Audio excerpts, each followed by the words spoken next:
And I'm sharing my screen, so I think we're okay. All right.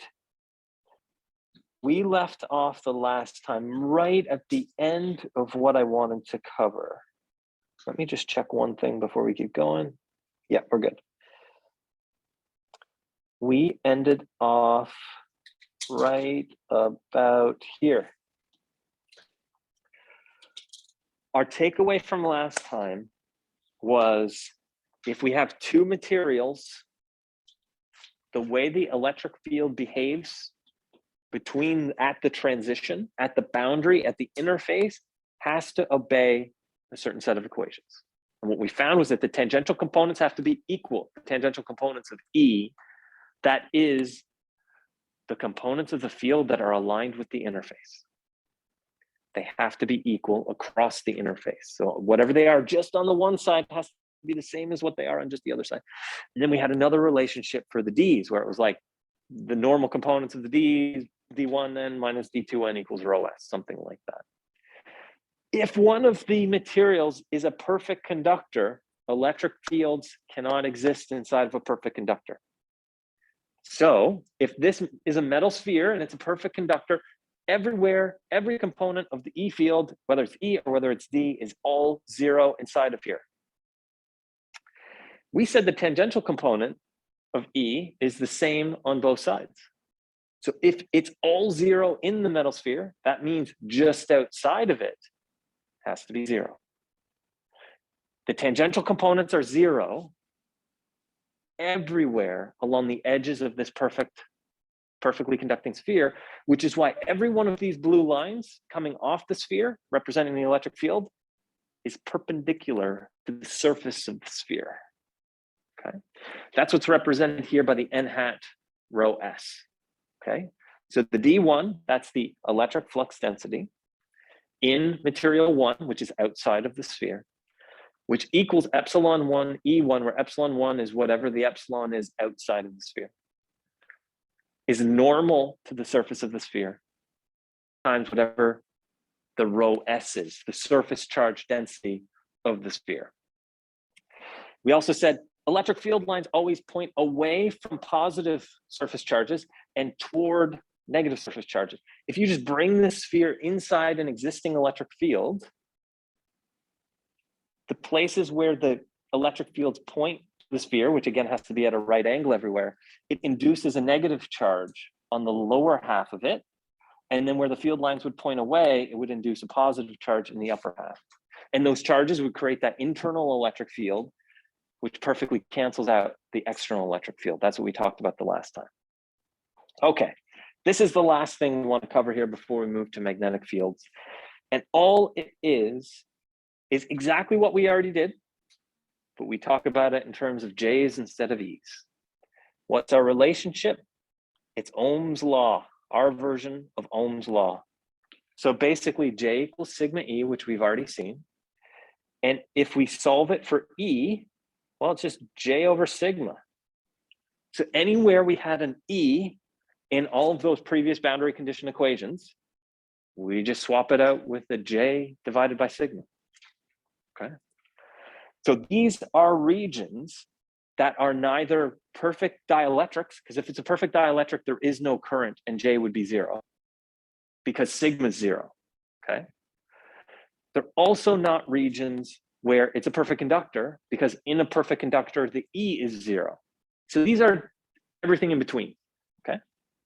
Okay, so same thing as before, we got two mediums and we're interested in what the currents are doing. And we could have some surface charge at the interface, okay? These are exactly what we had before. These are our old boundary conditions. The first one is where I said the tangential components have to be the same at the interface. And this is the one where the normal components, the difference between the normal components is equal to the rho s. All we have to do here is swap out the E's with J divided by sigma. So for instance, this one would be J1T divided by sigma 1. This one would be J2T divided by sigma 2, where sigma 1 is the conductivity of medium 1 and sigma 2 is the conductivity of medium 2. So that's it. It's just representing it in a different way. So you can see here, we go from E to the J divided by sigma, E to the J divided by sigma. That's all. Just another way to represent it. The last thing is under electrostatic conditions, if we've got some current flowing this way, right? It's flowing this way, it's going through the interface. And it hits the interface. And then some amount goes through to the other material. They have to be equal. Because otherwise it's like, where did it come from? Where did the current come from? The only place it could come from is if some charges are being like injected from somewhere else or something like that, and that would violate our electrostatic conditions. So all of that basically to say J1n equals J2n, which then allows you to factor that out here, and you're just left with epsilon 1 over sigma 1 minus epsilon 2 over sigma 2 equals rho s. All right. And that is the end of what we're going to cover for our electric field stuff. Okay, so we're not going to cover the capacitance part. We'll stop there. Okay, so you won't get asked any questions about anything related to capacitance, or we skipped, well, we kind of quickly went over dielectrics. So I said I won't ask anything about dielectrics. We're not doing capacitance. And then after that, I think there might just be one more section on like potential energy in the image method or something like that. So that one won't be included either. Okay. So basically, I think we said last time it's something like 4.1 to 4.8, but not 4.7 or something like that. All right. You can double check it. We are now though in chapter 5. Now I think we'll get to about the highlights of 5.1, 5.2, and 5.3. All right. I'll tell you exactly what we're covering and what we're not covering. And we want to start by talking about forces, magnetic forces. Okay. When we're talking about electric fields, we often said, imagine a point charge. And really implied in that was the point charge is just magically positioned somewhere in space and it's not moving. When we're going to talk about magnetostatics, magnetic fields that don't change with time, rather than static charges, we're going to talk about charges that are moving at a constant speed, which is another way of saying DC current. Okay, so we're going to talk about DC current that produces magnetic fields that also don't change with time.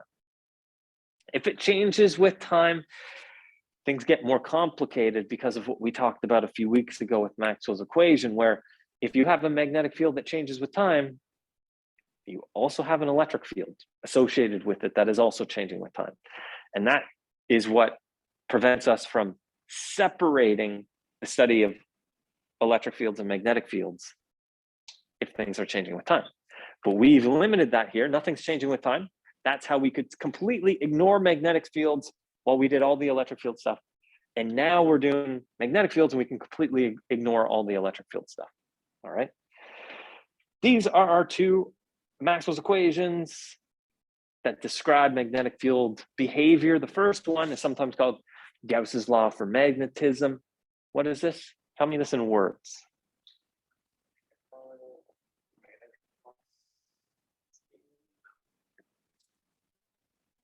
Anybody want to comment on that? You had most of it, but something might be off. Yes. It's the divergence.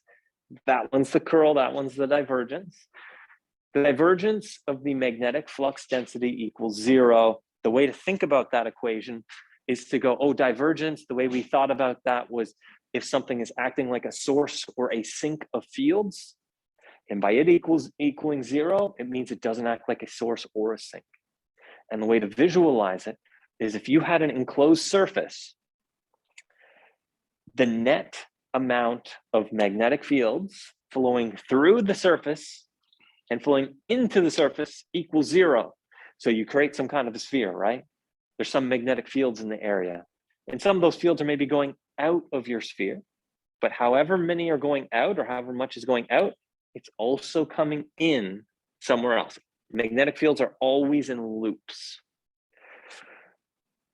What's their other equation? We had another part here that we're ignoring because it was a time derivative. It was the partial derivative of d with respect to t. Nothing's changing with time, so it's gone. The curl of h equals j. So when you see these things, we got D and E for electric field stuff, right? D is the electric flux density. That's similar to the B, magnetic flux density. E is the electric field intensity, or sometimes we just say the electric field, right? H is the magnetic field intensity, or you could just say magnetic field. What's J? Yep, and what are its units? Yes, amps per meter squared. So make sure you know that. J could definitely appear on midterm 2 because we studied J. We were able to calculate a current I equals the surface integral of J dot ds. It was one of the equations we used to be able to calculate currents going through any surface. Make sure you know your units, especially on the second part of the course. People often forget the units. Just write them on your formula sheet if you have to. Just go like units and just list all of the units for all of the different variables. And maybe also write on your formula sheet before submitting, check all answers to make sure they have the units, right? Because otherwise, it's not a ton, but it's a, maybe a quarter of a mark or something like that. And if you did that for several questions, you're just giving it away. You're just giving that away. So make sure you do that. Okay. B equals mu H, just like D equals epsilon E.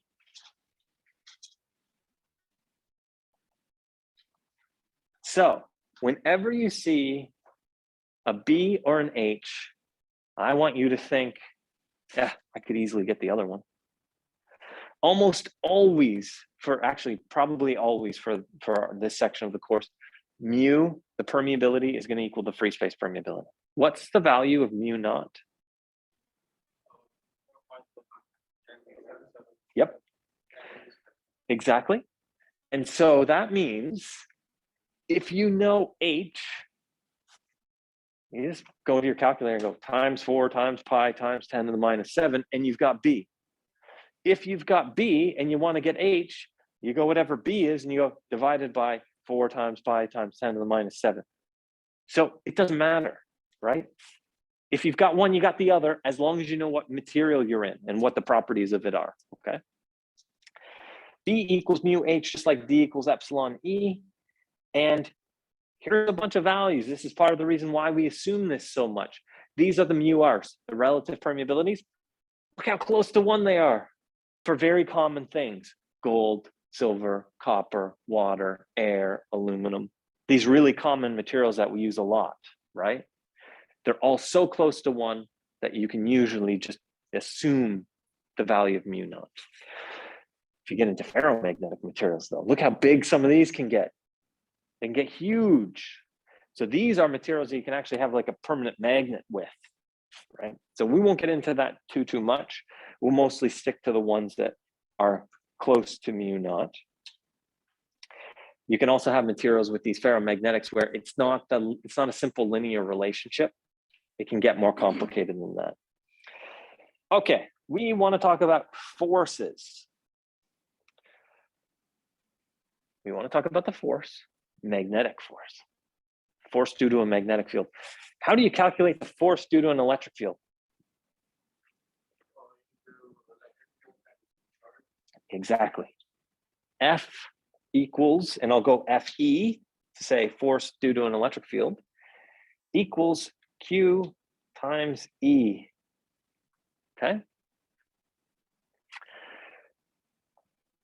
That one often appears on somewhere on midterm 2 or final exam part 2. You might see it on previous midterms if you look at that.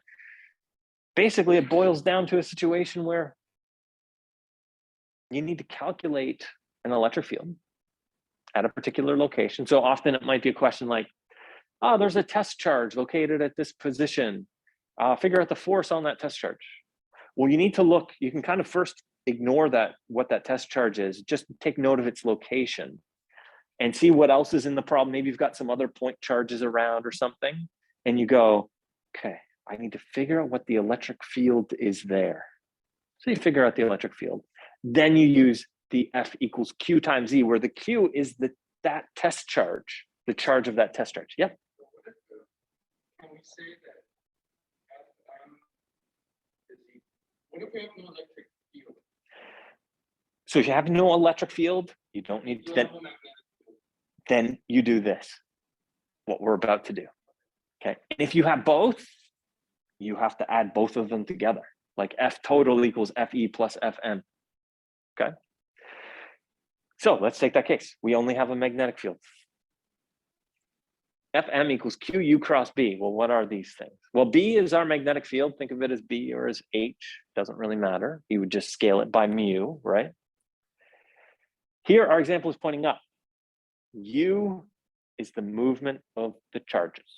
So let's think about one single charge here, this positive charge. It's moving. It's got a velocity. Velocity has a speed, some meters per second, and it's got a direction. And we're not accelerating or anything, right? We're going at a constant rate, which ultimately means a DC current. Here, this positive charge is moving to your right, okay? All right, so let's look at this formula. We got a U cross B. Gotta use your right hand rule.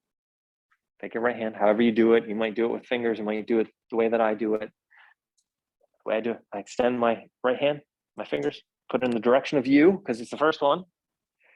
Then I have to figure out how to curl my fingers toward B, toward like the arrow of B, if you like, okay? So I stick my hands in U, I don't know how to orient it yet, and I go, oh, it has to curl towards like the pointy end or arrow of B, so I have to hold my hand this way and curl my fingers up that way.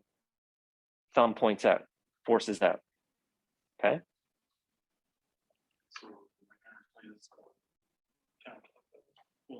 The magnetic field, this is what's weird about this. The magnetic field is going straight up. The charge is moving straight this way. And somehow, this is not intuitive, the charge experiences a force this way. It's in our simple electric field one, what's the direction of the force relative to the electric field? That's where it gets its direction. Whatever the force is in the same direction as the field, that kind of makes sense. This one is perpendicular to both the direction that the charge is traveling in and the magnetic field. Okay. All right. And then we got to scale it by Q. Now Q can be negative, right? You still do the same thing here, U cross B, because in this example, U still in the same direction as this one, right? B is still the same. But if Q is negative, then it flips the sign of the whole thing. So it flips the direction. So that's why the force here is in, because the sign on the Q is negative. Okay. Okay. So the units of B are weird. Newtons per coulomb, meters per second. Because of that, you can just go with Tesla. All right. Named after Nikola Tesla. T. That's B. Okay. All right, we covered this. It's perpendicular, which is weird. So let's watch this video. Now you probably can't hear it, so I'm just going to stop it and explain it myself. Oh, YouTube.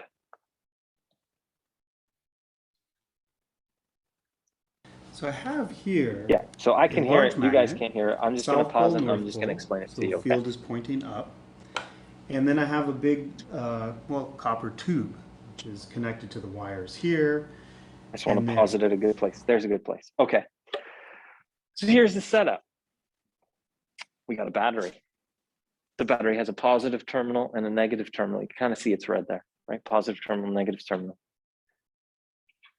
We got this red wire. So at the end of this red wire, looks a little funny right now, but in any event, he's going to hook this red wire up to the red terminal. And so it's going to go through here, up this big thing here, down through here. Here we have this copper pipe. All right, so it's just a piece of copper.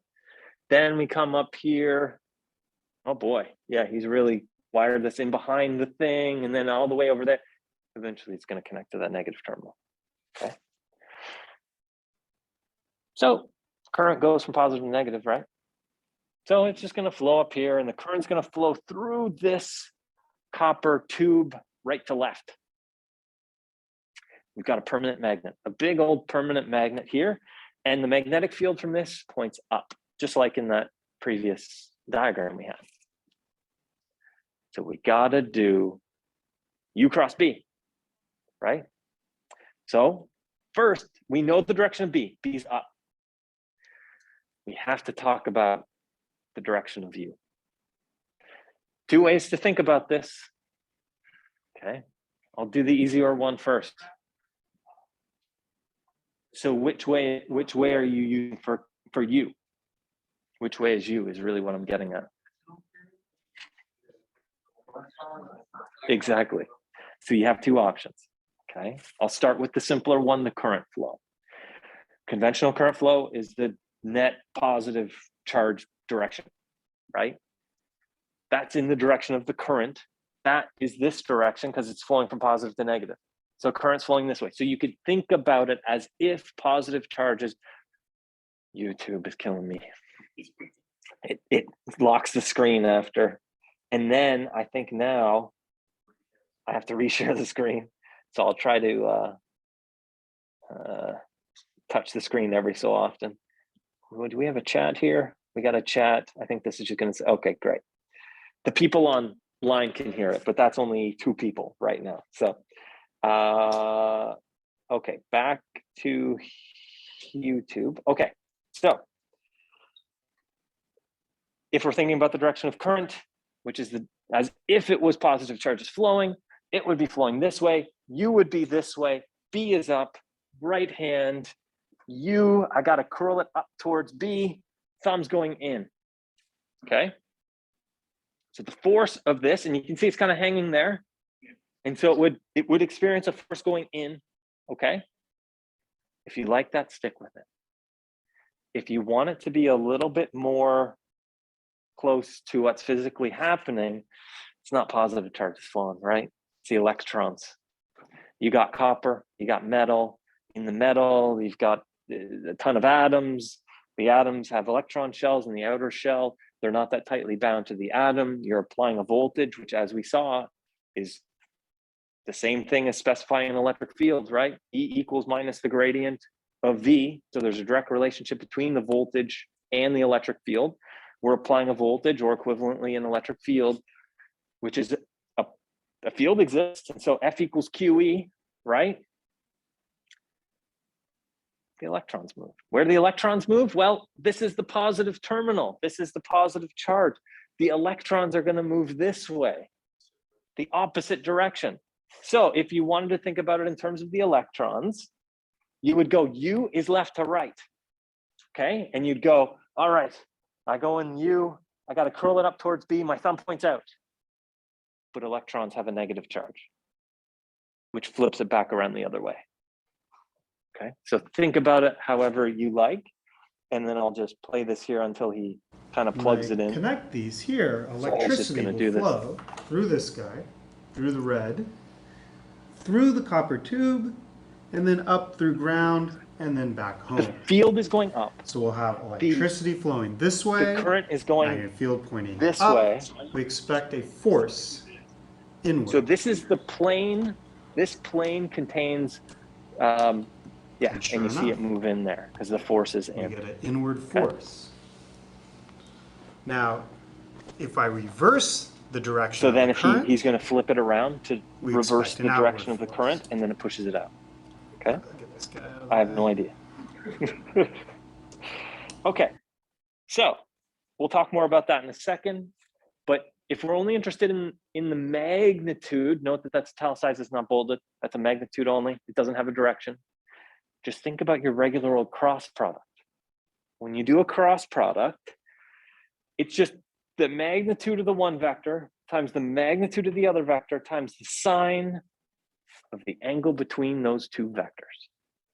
So Q, because we've got Q in front, And then we do the magnitude of U, and then the magnitude of B, times the sine of the angle between them, theta here. Theta is the angle between U and B. It's a sine. If the angle is 0, you have the sine of 0, which is 0, no force. The angle being 0, what that means is if your current is aligned with the field. So if the charges are moving in the same direction as the field is pointed, the angle between them 0, you get the sine of 0, you have no force. You get maximum force when sine is a maximum. Sine is a maximum at 90 degrees when they're perpendicular to each other, just like the examples we've been talking about. Okay, and if you wanted to, just what we said before, F total equals FE plus FM. This is if you had an electric field and a magnetic field. And so this would equal QE plus Q times U cross B, right? Just the two. And they both have Q in it. So if you wanted to, you could factor the Q out and you'd have E plus U cross B. Okay, that's kind of combining both of them. Okay, now we have already talked a little bit about the comparison between electric fields and magnetic fields. So first of all, we know something about the direction now. Electric fields always in the direction, or the electric force is always in the direction of the field. But the magnetic force, perpendicular, okay? Kind of weird, but that's how it is. Electric force acts on a charged particle. Doesn't matter if it's moving, right? We often say, oh, we place a test charge at this one particular point. It would experience a force. F equals QE. Magnetic has to be in motion because U can't equal 0. If it's steady, U equals 0. It's not moving, which makes the force equal to 0. Has to be moving.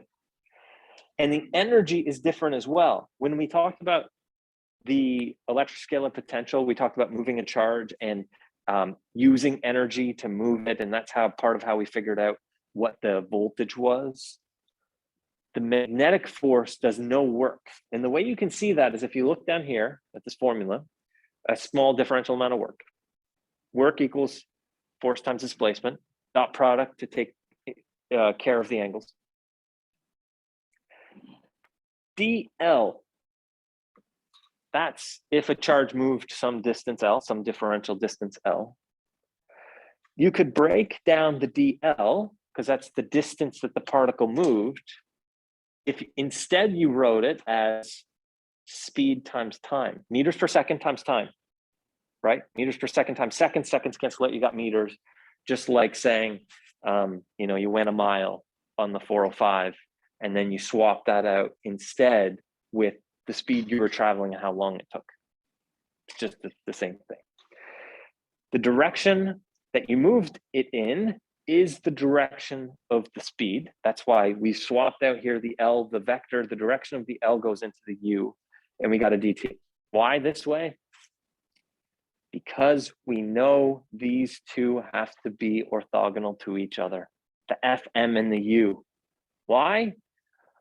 Because Fm equals U cross B. Whenever you do a cross product, the result of the cross product, the Fm in this case, when you do a cross product, the result is perpendicular to both of the two things you did the cross product with. It's like if this is U and this is B, the result of the cross product is perpendicular to both of them. It's perpendicular to the plane containing those two vectors. That means we have a dot product where there's a 90-degree difference between them. And in the dot product, we have the cos of the angle between the two vectors, which would be 90. Cos of 90 is 0, makes the whole thing 0. No work done, which practically means you change the direction of the charge, but you don't change its speed. Just like drifts off in another direction or something like that, okay? So this is basically what we saw in that YouTube video, okay? Our formula for force, Fm equals Q times U cross B. if we have no current, as in A, no current means no charge is moving. No charge is moving means U equals 0, which means the force equals 0. And this wire, think about this as like, oh, you got two things, actually much like that example, where the wire is free to move if it experienced a force. But right now it's just kind of straight, no forces, okay?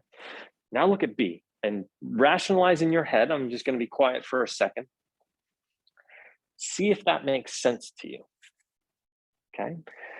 We have a B field. The B field is into the screen. These little X's are like, you can see the back of an arrow. The arrow is going into the screen, right? So the B field's into the screen. We have the current going up. Let me know if you think this is right or wrong.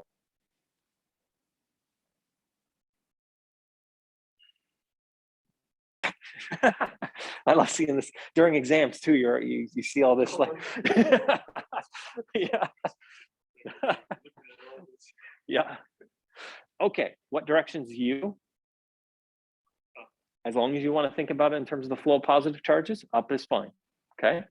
U is up, B is in. So U up, B in, force to the left. That's fine, yep. If you thought about it in terms of the electron flow, the electron would be flowing down, the U would be down, you would get the opposite direction, but then you'd remember that, oh, it's an electron, it has a negative charge, which flips the direction of the force, okay? This one, the only difference is the current's down instead of up. So you do the same thing, U is down, you gotta curl it toward B, thumb points to the right, okay? All right, so the total force is, if you think about, the force is gonna act on all of those individual charges, and so it'll be the net sum of all of the forces that produce the force that will be on the wire. Okay, that formula had a Q in it. Be nice if we had a formula with an I in it, right? For current. So we're gonna go through some steps here and get a formula with I in it, because often we don't deal with, like as electrical engineers, with individual charges or something like that, right? We just know the current. The I, no I yet. So that's an L. So let's break it down here. We want to talk about dq because for temporarily we're talking about not the full FM, but just the differential piece of the FM due to a little tiny charge dq. We want to swap out the dq, okay? Well, the first thing we could do is say, well, dq would be rho VE. What are the units of rho V?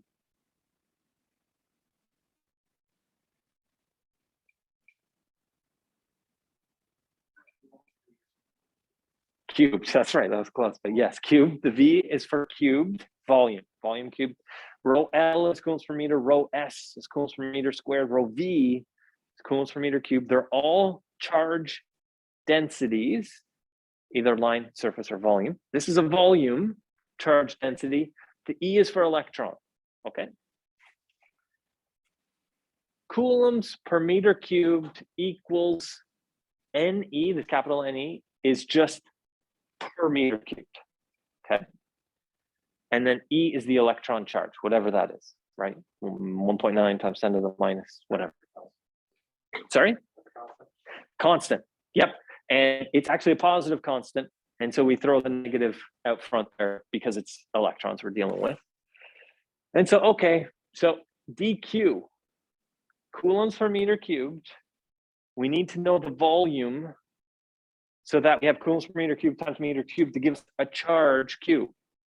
Because we want to replace this Q in this thing with something ultimately giving us current, okay? So A times DL. You can think about that as a cylinder or something if you like A is like the cross-sectional area and L is the length of it, giving you the volume. And then you can swap out the rho VE with the minus NEE up at the top right. And then you get this ugly looking thing here. And you can plug that in for the DQ like done here, all right? So that's an ugly looking formula. The good news is we can just tweak it a little bit and it's equal to the current. First thing we have to do though is kind of switch around this UE. So what we're going to do very shortly is we are going to talk about pieces of wire. We're going to break it down into our little pieces like we like to do, right? And we are going to always use a DL, where we're slicing up our wire into little segments DL, and the direction of the DL is in the direction of the current. We want to write this in terms of the DL so that we can integrate over a whole wire and get the force. If DL, though, is in the direction of the current, that is going to be opposite to the direction of UE. This is what allows us to do this. So we have a DL, right? We had a DL from here, a DL there. So we have a DL here, and we have our UE from here, but we want to flip it around. We use a negative sign because the direction of the current, what DL is by definition pointing in the direction of the current, which is opposite to the direction of UE. That's why you have the minus sign. We drop the bold on the UE because the direction is now captured in the DL. Okay, that then allows us to plug this in for the DL UE. And then we have two negative signs. That's nice. Gets rid of the negative sign there because we had one here and we have one there. So now we come down here and we still got all of those ugly constants in front, but now we have a DL cross B. It turns out all of those ugly constants in front is equal to the current.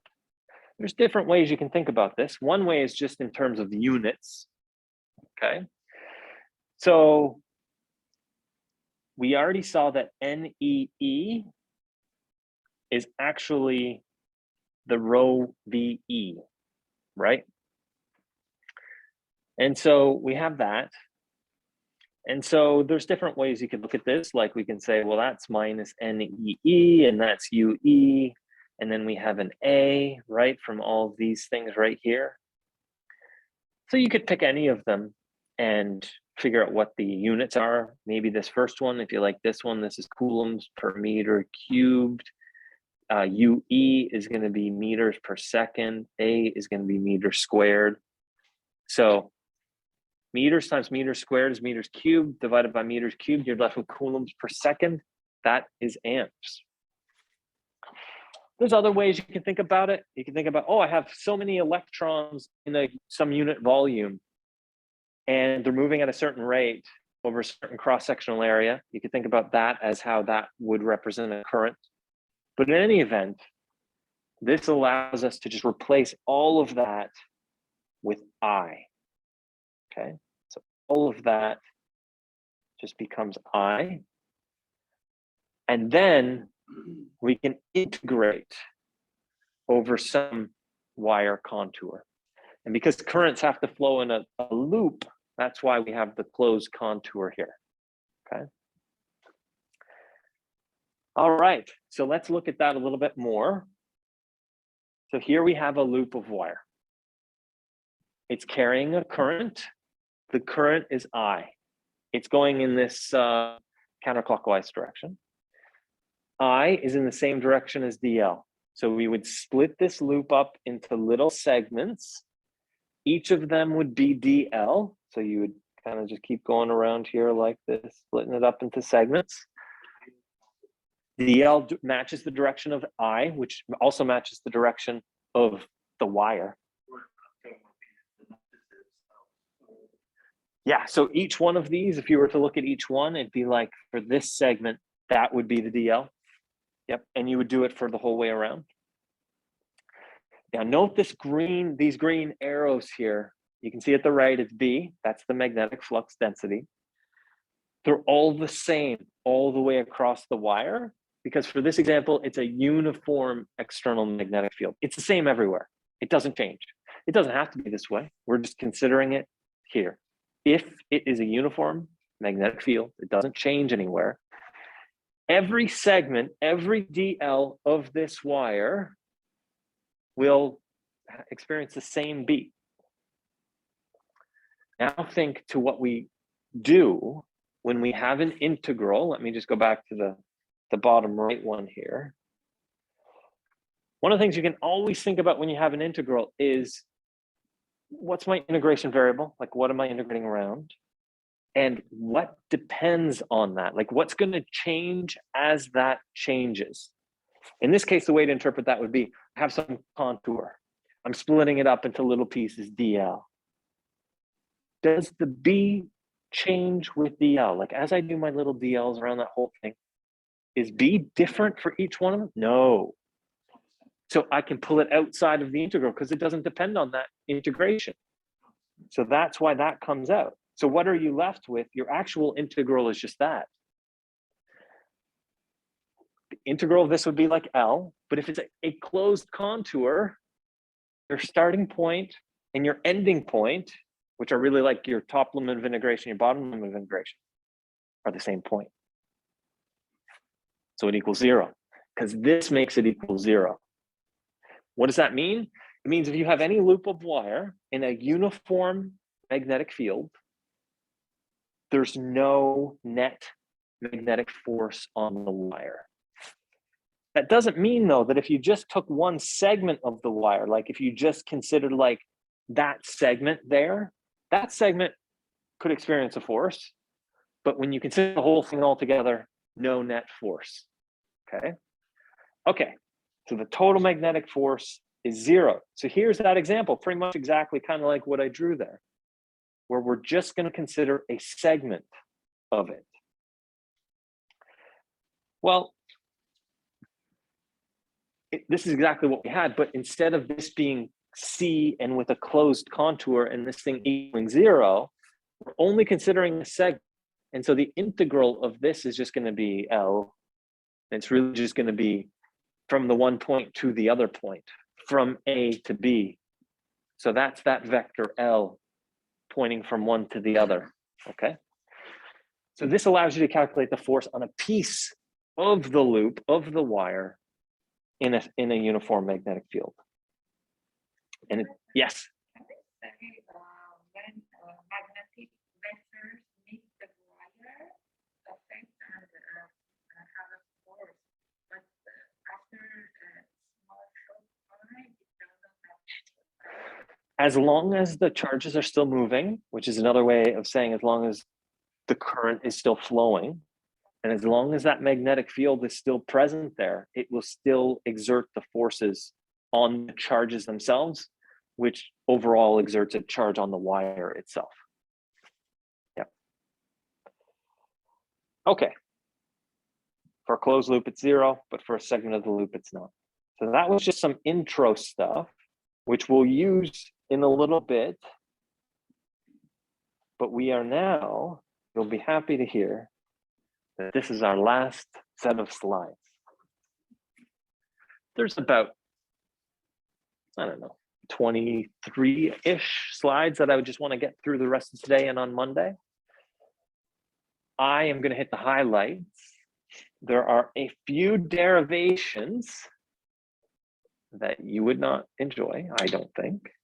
And so I am going to, I'm not going to ignore them completely. I'm just going to give you a bit of a description of how the derivation works, but I won't go through every step.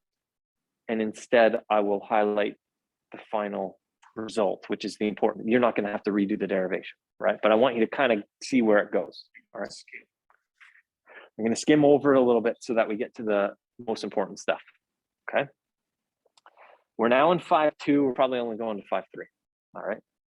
But again, none of this is appearing on midterm 2. This is all, but it could appear on final exam part 2. Okay.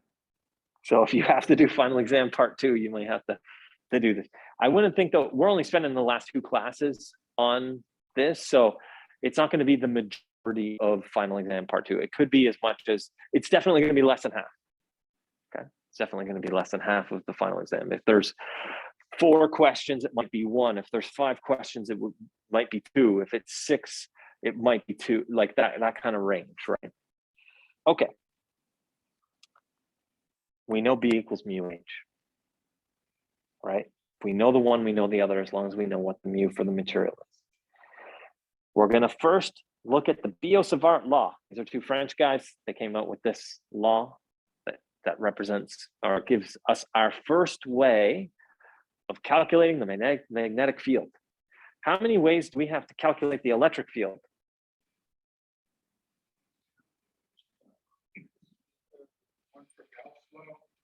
That's one.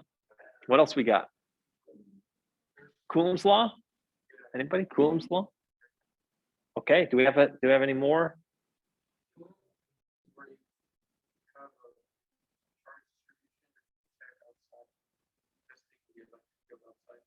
So that would be one way. Coulomb's law can be represented in lots of different ways.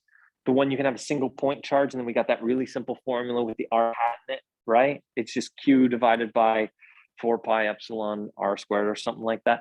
Then we have the multiple point charges version of Coulomb's law. That's the one with the summation in it, okay? You just figure out what, and all the R minus R1, R minus R2, all that stuff. Then we have the integral, the continuous charge distributions form of Coulomb's law with either rho L, rho S, or rho V. That's all one technique to calculate electric fields using Coulomb's law. The second one is Gauss's law. That was the kind of weird one where we had to know something about the field before we could get started in it. We had to know it's symmetric in some way. We had to know what direction it's pointing. We had to create a surface where, you know, the field had the same magnitude everywhere on the surface or something like that. That's number 2. Is there a number 3?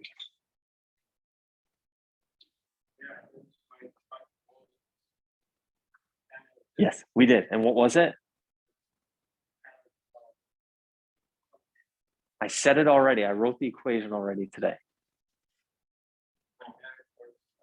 Not magnetic stuff. I think you're probably thinking about your intended study or something like that. We're not getting quite to the Lorentz. Okay.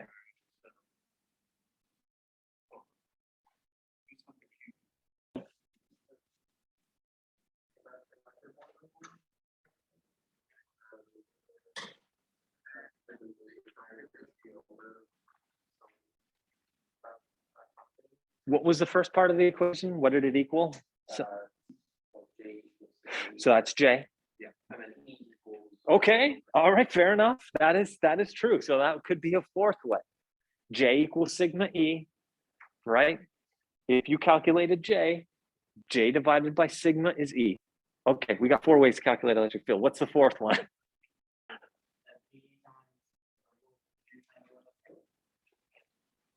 That's if we wanted to calculate the electric force, that would be how we would do it. Yep. But we could use that formula for any of these 4 ways after we calculated the electric field. But we got one more way to calculate an electric field that you could easily get asked a week from right now. You could be struggling with this as we speak 1 week from now. I wrote the equation already today. Close, not divergence. Okay, tell me what if this one rings any bells.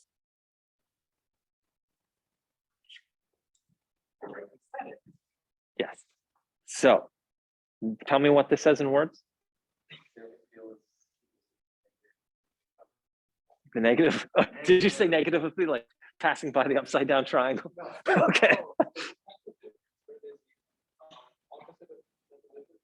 So V is, you could call V the potential difference, or the electric scalar potential, or the voltage, the electric potential, the scalar potential, the electrostatic potential. All those things could be V, but we're missing out the upside down triangle. Negative gradient. The negative gradient of voltage. So you'd have to be given V or calculate V, then use the negative gradient. So have on your formula sheet, you should have all your divergence equations, your gradient equations, and your curl equations in all 3 coordinate systems. You could be given a V in Cartesian, you could be given a V in cylindrical, you could be given a V in spherical and be asked, find the electric field. You'd look up what the gradient is, you'd apply the gradient to the V, throw in a negative sign, and you've got the E field. That's our 4th way then, okay? We're gonna have 3 ways to calculate magnetic fields. The first one is the Biot-Savart law, okay? We're going to first calculate a DH, okay? A part of the magnetic field, and then we'll integrate it and get the whole thing, okay? This is the basic of the Biot-Savart law. They found this, I don't know if this was experimentally or if they derived this, but some small piece of the magnetic field equals I, the current flowing through a wire. So think about a wire divided by 4 pi. The R squared is the distance from this little piece of the wire DL to the place where you're trying to calculate what the magnetic field is. DL is the little piece of wire, and cross R is the direction from that piece to the observation point. So let's get a little bit of a picture going here. We got a wire, a little segment of wire in the top right, okay? We're gonna split this wire up into pieces. Each one of those is going to be a DL. Right now, we are considering that piece. If we want to calculate what the magnetic field is up here at point P, and we're considering this piece currently, well, the distance from that piece to our observation point, that's the R in the R squared, okay? I is the current flowing through the wire, which again is in the same direction as the DL. DL will change as the wire curves, just like the current will follow the direction of it. The DL then has a direction. The direction is going to be aligned with the current and aligned with the direction of the wire. The R hat points from that particular DL to the observation point, okay? So that's going to be different. Like if you're considering this one, then you're going to have something like that. Your DL is going to be pointing in that direction. Your R is going to be much larger, right? And it's in the denominator, so it's going to have less of a contribution to the magnetic field at that point. And your R hat is also going to be pointing in a different direction. So you have to consider them one at a time with that changing as you go along. And so from that, then, you're able to figure out what the total magnetic field is. Now, we've already said this before, but if you put your thumb in the direction of the current, your fingers curl around in the direction of the magnetic field. So if you're looking at this and the current's flowing in this direction to the right, thumb in that direction, fingers curl under, so the magnetic field goes around like this. And when it's above it, it's pointing out of the page. And when it's below it, it's pointing into the page, okay? All right, so we have that then. Varies as R to the -2, just like the electric field, just like Ohm's law. There's an R squared in that one. But this one is orthogonal, okay? It's orthogonal to the L and the R, okay? So it's coming out of the page. Then we integrate it. We take into account all of the little pieces, all the little DLs that make up the wire across the whole length of the wire L, and we get our total magnetic field. What are the units of E, the electric field E? What are the units?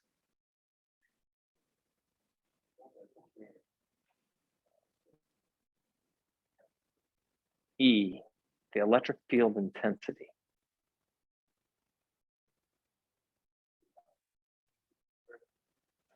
What's that? Just volts per meter. Oh, I thought you said coulombs. You said volts per meter? Then you are correct. Volts per meter. This one, magnetic field, amps per meter. Okay. H is just like E. V is just like D. That is for a line of current. Okay. We have some current I flowing across some line DL. If we have a surface current, now we can talk about the J. So we've got a JS, which is amps per meter. So it's got both the current and the distance or the surface built into it. And then for the volume, we've got J here as well. And so this one corresponds to that picture, and that one corresponds to that picture. They're flipped. Okay. Yeah. So going back to your H, where it says 104. Here? Yep.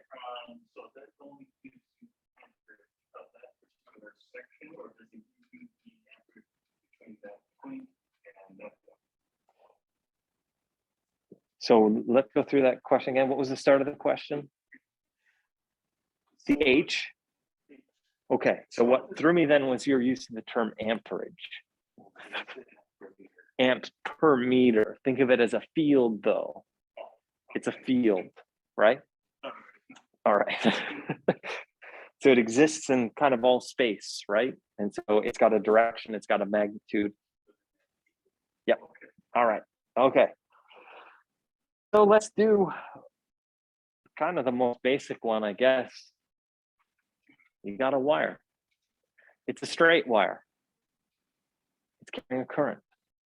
The current is I. We've aligned the wire with the Z axis. It's going straight up. The current's going in that Z direction. And our length of line here is L, okay? And we've arranged it so that half of the wire is above the Z, above the XY plane. This is like the XY plane coming out of the page. So the wire is centered at the origin, okay? Half of it is above and half of it is below, okay? And we want to figure out what the field is, what the magnetic field is, somewhere in that XY plane, like right in the middle, but just out from it, like perpendicular from it, some distance. All right. Well, we can use our formula down there. H equals I over 4 pi. So first of all, this tells you something, right? Like the strength of the magnetic field, the magnitude of it, is directly proportional to the current you put through the wire. You double the current, you double the magnitude of the magnetic field, okay? You got a 4 pi. We don't need to worry about that too much. The I, we're going to leave it in terms of an I so that the results that we get, you could be given any I, right? You could say, oh, you got a wire and it's 3 meters long and it's carrying a current of 2 amps, and you can just plug those in. So that's the I, and that's going to be the L as well, all right? We've got an R squared. So that R squared, we're going to break this wire up into these segments. Here are 2 segments shown in red, but each one is going to have a different R, because as you break this line up, and like, let's say you consider like this section or this section or the end section, each one of those is going to have a different distance to the observation point, and it's going to have a different unit vector R hat, okay? All right, what do we know? We know if we use the right-hand rule and we put our thumb in the direction of the current, our fingers curl around. And so thumb up, fingers curl around. So the magnetic fields are going this way. And so right at that point, right into the page, all right? All right, so you can see that only Z is labeled here. If you wanted to, you could give it an X and a Y. So maybe you, I don't know, you make another coordinate like that and you label them, you know, X and Y. Maybe I label that X and I label that Y. Do I have freedom in that? Could I have switched that? Could I have labeled the one X and the other one X and the other one Y? Sure. We have to have X cross Y equals Z.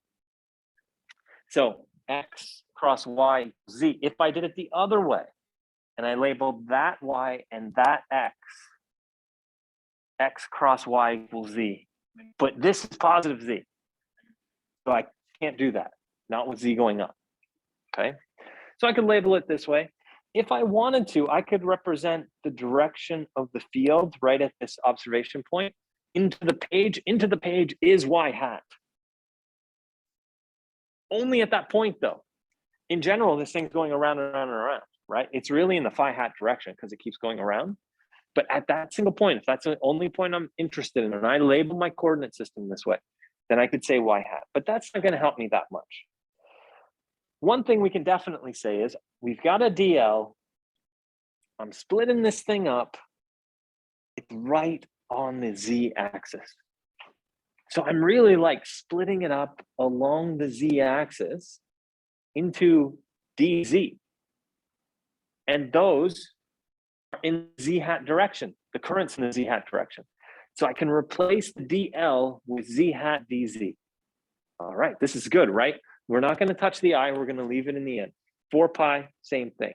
We need to work on the R squared. We just covered the DL, and we've got to worry about the R hat. All right, so let's worry about this whole numerator here, the DL cross R hat. So DL, we said that was Z hat DZ. So that's just that. So don't be thrown off by the parentheses there. We have Z hat cross R. This is a weird one because Z hat is in the Cartesian coordinate system and it's in the cylindrical coordinate system, but that's a capital R hat. That's in the spherical coordinate system. I say it's easiest to simplify this all together and say the field's going around it in phi. This is the XY plane. And the definition of phi is that it goes around in the XY plane. Goes from X, starts at X and goes towards Y and just keeps going around. I think that's the easiest way to think about it. And so we have phi and sine theta dz here. And this comes from, if you look at this on the conversion tables, you'll see that that phi hat sine theta. Okay, so now we're ready to do our integral. We just have to integrate across z, going from minus L over 2 to L over 2, and plug in what we just had. So we've got our phi hat there, we got our sine theta there, we still have our r squared, which we need to worry about. We go from minus L over 2 to L over 2. And then this is where things get ugly. All right, this is where things get ugly. And I'm going to skip a little bit ahead. I'll tell you why it gets ugly though first. Look at this thing. We got theta, we got capital R. That screams spherical coordinate system. Then we got a dz. We can't do that. We can't have the mixture of coordinate systems. So we need to flip this dz into spherical coordinate system, which also means we need to change the limits of integration to be in terms of the spherical coordinate system. This is where things get ugly with this derivation, okay? So how do you handle it? Well, you can look through the book, and if you want, I can walk you through it like during office hours or something like that. But we'll just kind of go ahead here and get to the solution, where basically what you do is you really use a bunch of trigonometry, okay? Your SOHCAHTOA stuff from like high school, okay? And you write the everything in terms of theta, okay? And what you end up getting is something like H equals, I'll just rewrite what we had on the last slide, which is phi hat I divided by 4 pi. Integral minus L over 2 to L over 2. So that's what we had of sine theta divided by R dz. After you swap everything out, what you end up getting is you still have phi hat, you still have I divided by 4 pi, but now you do an integral and it goes from theta 1 to theta 2 because you swapped out the z's for the theta. You still have a sine theta, but then you get some stuff using trigonometry that makes things really nice. Yep. And then a bunch of this cancels out. That's what makes it so nice. But it's ugly getting here. So you can look through the book. You're not going to have to redo this derivation, but that's how it works. Basically, you need to replace the dz and all that and change the limits of integration. So what you're left with then, yeah. Yep. Yeah, we still got the r. The r can come out to the outside because it's not changing. So it really is just the integral of sine theta. And so what you end up getting here then is we have phi hat I divided by 4 pi r, and you end up with cos theta 1 minus cos theta 2. I is the current through it. R is how far away you are from the wire perpendicular to it. The theta 1 and the theta 2 are the angles at the top and the bottom. How would you get those? You can just use trigonometry. If you know what L is, then you know how far down that is. It's L over 2, right? You know what R is. You can get that angle, right?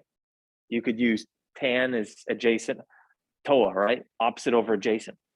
And so you can SOHCAHTOA. So you can get the theta 1. And if you have the theta 1 and you calculate the theta 2, you just go cos theta 1 minus cos theta 2.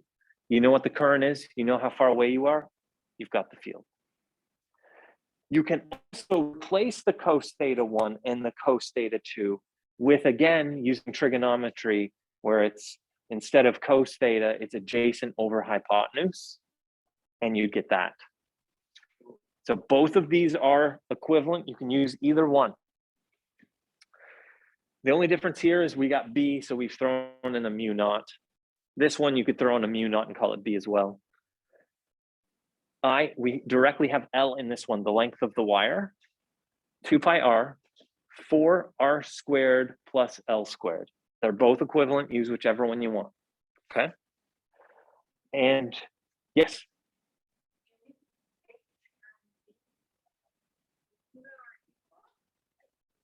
The one just has the mu naught in it, so the one's a B. The other one's an H. This one's an H, but you can always flip back and forth between them, okay? We're a minute over, but we'll finish off with this last thing of the day. If we had an infinitely long wire, that means L equals infinity. L equals infinity. What would this under the square root be in that case? The square root of L squared, right? This puny little 4r squared is going to be nothing next to infinity squared, right? So you'd approximate under the square root sign as just L squared. The square root of L squared is L, which cancels out with the L up top. Mu naught I divided by 2 pi r. This is the formula we've seen before. And that is, if you're told there's a straight current carrying wire that is very long or infinitely long, you can go right to that simpler formula. If you're told you've got some straight wire and it's 10 meters long, you've got to go with either one of the two up top. It's up to you.